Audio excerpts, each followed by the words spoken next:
Good afternoon. My name is Nancy Zurita. I am a postdoctoral researcher at the Universidad Michoacana de San Nicolás de Hidalgo, and I am very glad to have the opportunity of share this topic with you. This research is about a chemical reduction synthesis of magnetic alumina hematite powders and how they were added to a polycaprolactone matrix to obtain a polymeric magnetic composite. At first, I should mention that magnetic nanoparticles have been studied and employed in biomedical areas as hyperthermia, biosensors, and targeted drug delivery systems, between others. By the other hand, porous alumina seems to be an auspicious material for drug delivery systems due to its biocompatibility, stability, and the controllable porous geometry.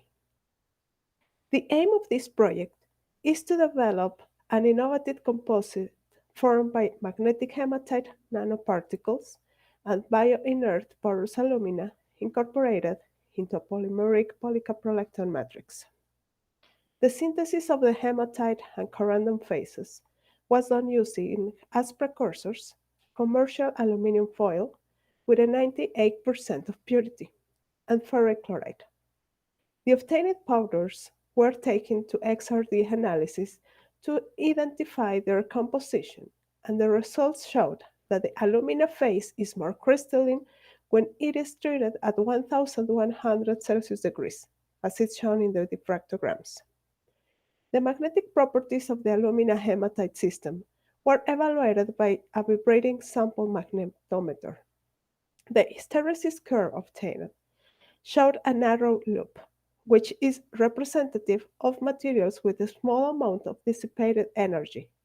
The magnetic saturation value was read at 360 mu per gram, and the coercive field was read at 116 oersted. The magnetic evaluations were done at room temperature.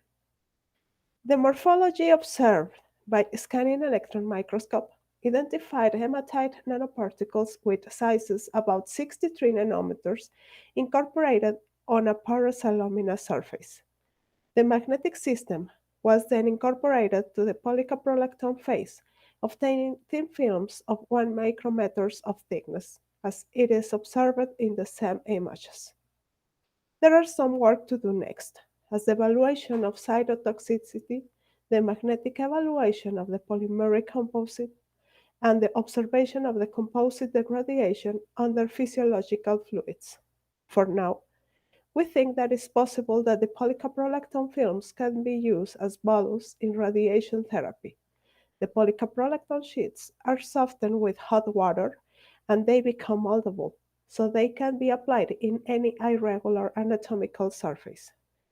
At last, I want to thank your attention and to do extensive my gratitude to the Universidad Michoacana de San Nicolás de Hidalgo, to the Mechanical Engineering faculty, and to CONACYT for all the support given.